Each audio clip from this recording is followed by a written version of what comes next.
Hi friends, ఈరోజు 8 కాళ్ళతో mutton paya తయారు చేసే విధానం షేర్ చేస్తున్నాను. ఇది రోటీ, పుల్కా, చపాతీ, నాన్లోకి, రైస్లోకి అన్నిట్లో కూడా చాలా బాగుంటుందండి. తప్పకుండా ఇదే విధంగా ఒకసారి ట్రై చేసి మీకు ఎలా వచ్చింది అనేది నా కామెంట్స్లో తెలియచేయండి. ఫ్యామిలీతో, ఫ్రెండ్స్తో వీడియోని షేర్ చేస్తూ వీడియోని లైక్ చేస్తూ ఉండండి. ఇది ఎలా తయారు చేయాలో చూసేద్దాం. హాయ్ ఫ్రెండ్స్, నమస్తే, వెల్కమ్ టు ఆనోస్ కిచెన్. ఈరోజు 8 కాళ్ళతో మటన్ పాయా తయారు చేసే విధానం షేర్ చేయబోతున్నాను. నేను 4 కాళ్ళతో కూడా తయారు చేశానండి. కావాలంటే చూడండి. కూడా 3-4 టైమ్స్ వరకు కూడా ఇవన్నీ కూడా బాగా క్లీన్ చేసుకోవాలండి సాల్ట్ వాటర్తో. ఇక్కడ నేను ఈ సైజు ఆనియన్స్ అండి ఒక 4 తీసుకున్నాను. మిక్సీ జార్లో వేసుకొని కచ్చిపిచ్చిగా ఈ విధిగా పేస్ట్ చేసుకొని పెట్టుకోవాలి.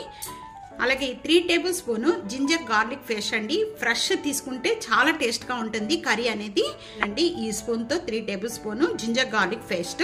ఇప్పుడు తయారు చేసే విధానం చూద్దాం.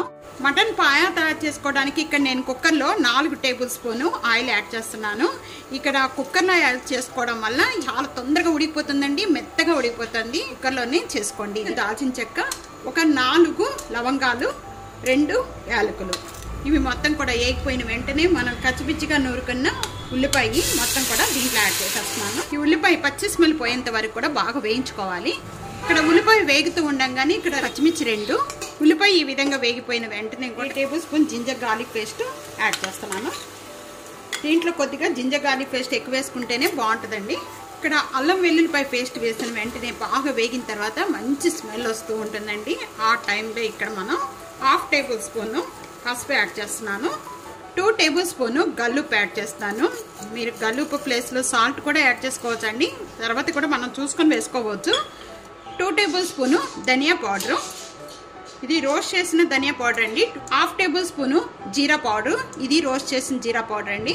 2 tablespoon garam masala powder, ఒక 1/2 tablespoon black pepper powder, 3 tablespoon red chilli powder. మీరు కారం ఎంత తీసుకుంటారో దాన్ని బట్టి వేసుకోండి. కానీ ఇక్కడ చిల్లీ పౌడర్ ఎక్కువగా వేయటం వల్ల దీంట్లో చాలా బాగుంటుంది. ఇక్కడ ఈ మసాలాలన్నీ యాడ్ చేసిన వెంటనే కూడా కొద్దిగా 1/4 గ్లాస్ వాటర్ యాడ్ చేయాలండి. ఈ మసాలాలన్నీ కూడా బాగా కలుస్తాకి 1/4 గ్లాస్ వాటర్ యాడ్ చేసిన వెంటనే ఈ మసాలాలన్నీ కూడా ఒక 1 మినిట్ లేక 2 మినిట్స్ వరకు కూడా బాగా వేయించుకోవాలి. వీటన్నిటిని ఈ విధంగా కలుపుకుంటూ వేయించుకోవాలి. మసాలాలన్నీ కూడా 2 మినిట్స్ ఈ విధంగా వేగిన వెంటనే ఒక కుప్పుడు కొత్తిమీర యాడ్ చేస్తున్నాను. ఈ విధంగా వాటర్, ఈ మసాలాలతో పాటు ఇక్కడ 1/2 నిమ్మకాయ అనేది ఈ విధంగా పిండేసుకుందాం. ఇక్కడ మసాలా అంతా కూడా బాగా వేగి మంచి స్మెల్ వస్తూ ఉంది. ఈ టైంలో ఇక నేను 8 లెగ్స్ బాగా క్లీన్ చేసిన లెగ్స్ దీంట్లో యాడ్ చేసేస్తున్నాను. ఈ మసాలాలు పట్టించిన వెంటనే కూడా ఒక 3 మినిట్స్ వరకు కూడా ఈ విధంగానే మగ్గించేసేయాలండి. ఇంకా వాటర్ ఏమి పోయొద్దు. ఇప్పుడే ఇలాగే మీడియం ఫ్లేమ్లో పెట్టి కొద్దిగా మధ్య మధ్యలో కలుపుతూ కూడా ఈ మసాలాల పాటు పాయతో కూడా వేయించేసుకోవాలి. వేగుతూ ఉండగానే కొద్దిగా కరివేపాకు యాడ్ చేస్తాను. ఈ గ్లాస్తో నేను 5 గ్లాస్ వాటర్ యాడ్ చేస్తున్నానండి. ఈ మొత్తం 8 కాళ్ళు కాబట్టి మొత్తం 5 గ్లాస్ వాటర్ యాడ్ చేసుకోవాలి. వాటర్ యాడ్ చేసిన వెంటనే కూడా ఇదంతా ఒకసారి బాగా కలుపుకుందాము. ఈ టైంలో ఇక్కడ సాల్ట్ అనేది కరెక్ట్గా సరిపోయిందా లేదా అనేది చూసుకొని యాడ్ చేసుకోవచ్చు అండి. ఇక్కడ ఇదంతా కూడా బాగా కలుపుకున్న వెంటనే ఇంకా మూత పెట్టేస్తున్నానండి. కుక్కర్ మూత ఒక 20 లేక 15 విజిల్స్ వచ్చే వరకు కూడా కుక్ చేసుకోవాలి. మెత్తగా ఉడికిపోద్దండి. 20 విజిల్స్ అయిపోయిన వెంటనే కూడా ఇప్పుడు ఇంకా స్టవ్ బంద్ చేసేసుకుందాం. చల్లారిన తర్వాత మూత అనేది ఓపెన్ చేద్దాం. ఈ విధంగా 20 విజిల్స్ వచ్చిందంటే మనకి ముక్క మెత్తగా బాగా ఉడిపోతుందండి. బాగా పల్స్గా లేకుండా, చిక్కగా లేకుండా ఈ విధంగా పర్ఫెక్ట్గా ఉంది. చూస్తున్నారు కదా, ఈ విధంగా ఉంటే చాలా బాగుంటుంది. రోటీ, చపాతీలోకి, రైస్లోకి అన్నిట్లో కూడా చాలా బాగుంటుంది. మనకి హెల్త్కి కూడా చాలా మంచిదండి. ఇక్కడ 1 మంత్కి ఇది 2 టైమ్స్ అన్నా తీసుకుంటే చాలా మంచిది అనమాట. అంతా కూడా ఒక సర్వింగ్ ప్లేట్లో తీసేసుకుందాం.